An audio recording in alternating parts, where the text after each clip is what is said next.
Welcome to Sidecar Games. My name is Dustin, and today we're not going to be playing Castlevania Symphony tonight. We are going to be doing something a little different. So in the last episode, we ran into Richter Belmont, and I felt like that moment was lacking something, because we have never played a game quite like this before. Most of the other games that we played have been either the first game in a series, or just a one-off, so the lore is kind of self-contained within that game.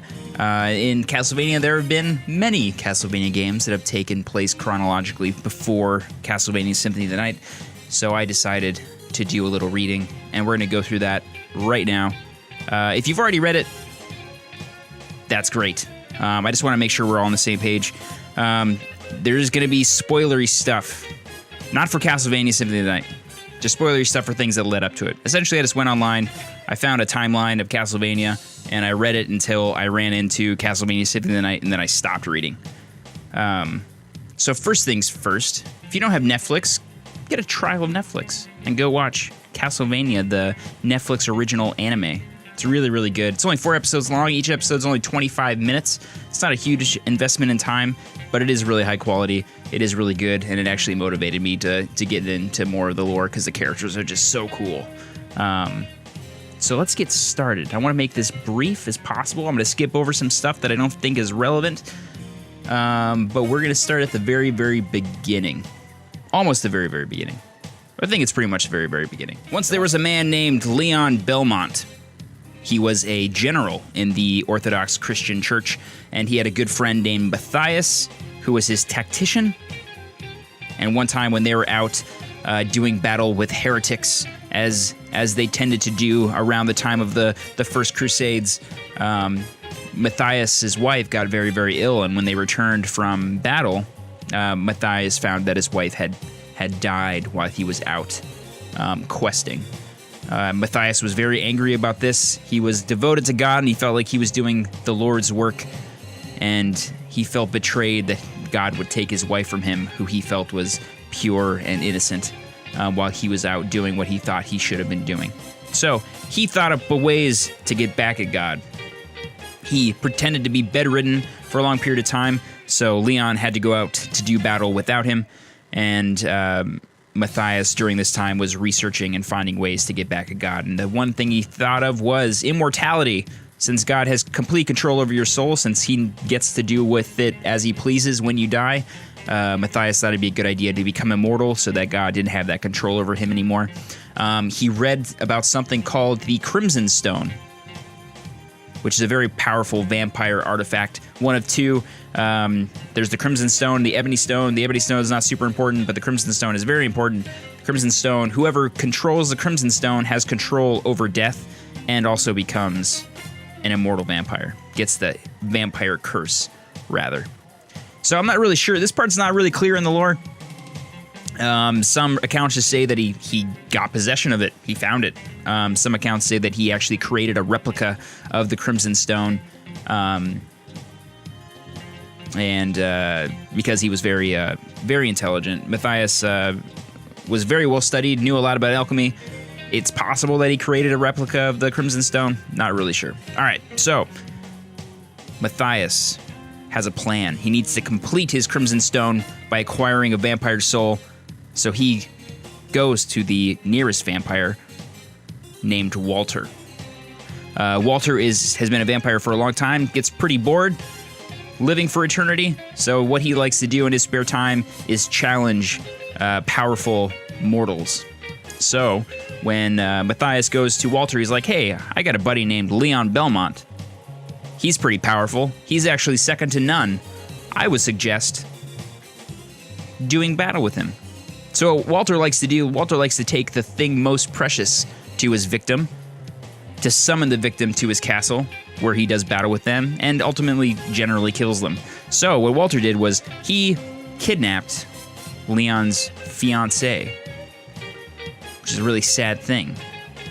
Richter, of course, was very angry, so Matthias and Richter left the church to go do battle with Walter. In the end, they are victorious, but somewhere along the line, Richter's fiancée was killed.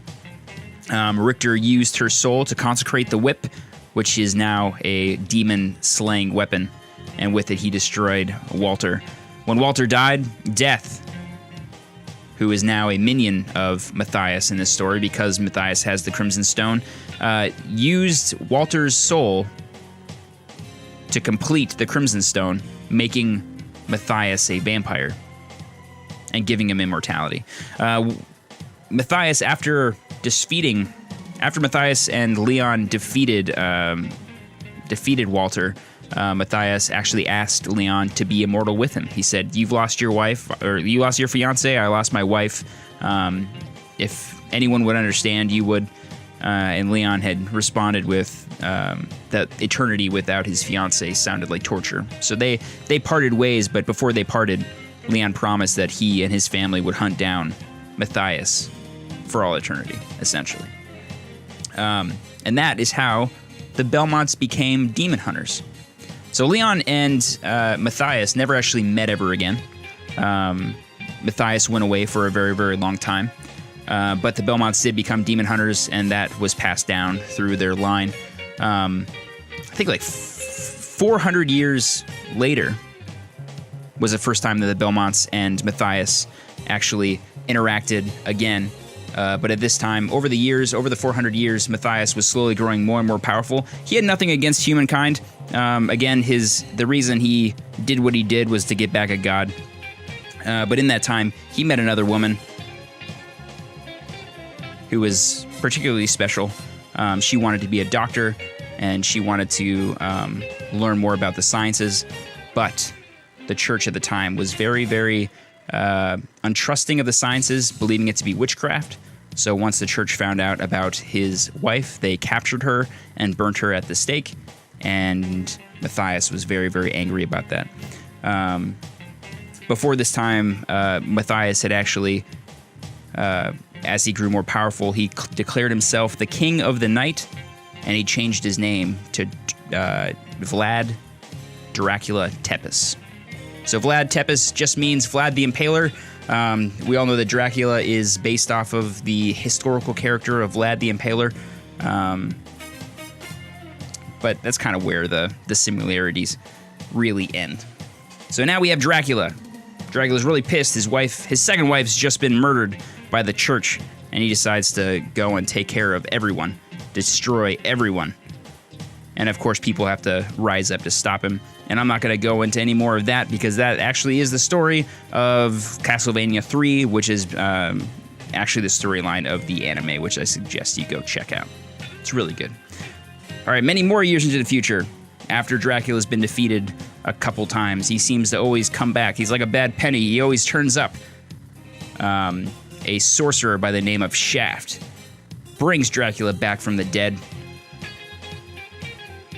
and Dracula continues to kidnap people. So he kidnaps Richter Belmont's wife or fiance. I don't remember. Wives and fiancés don't end up. They got it pretty rough. They don't last very long in this lore. Bad things always happen to them. So Richter Belmont's wife or fiance, I forget, gets kidnapped by Dracula. So Richter goes after Dracula with the aid of Maria. And Maria is a sorcerer, and they go after Dracula. They defeat Dracula, but Richter is left so not defeated. He's left so exhausted and defenseless that after the battle with Dracula, Shaft is able to curse Richter before he runs away. And now the events of Castlevania Symphony of the Night kind of pick up from where that left off. So the Richter that we saw is the cursed Richter from the end of that story. And that is what is going on. Maria was a person who helped him, which makes sense. Maria is also searching for Richter. They were good friends. She's just trying to help him out, and would also explain why Richter is being a little shady. So that's essentially the story thus far. I don't want to ruin too much, but I felt like that was all really essential for what was going on. It's really cool to see how the Belmonts have been kind of paired up for centuries. Their bloodlines are kind of linked together, and that's why they keep running into each other. So thank you guys so much for watching. This will be a really short episode, but I thought it was necessary. I thought it was good. The lore is really good. I suggest you go read it yourself. Definitely suggest you watch the anime. The anime is really, really good. Season 2 is coming out in October, I think, which is probably going to be another 4 episodes long. It's really good. All right, guys. Thank you guys so much for watching. I will catch you on Thursday with more Castlevania Symphony of the Night, where we will actually play Castlevania Symphony of the Night. Amazing. Catch you guys later.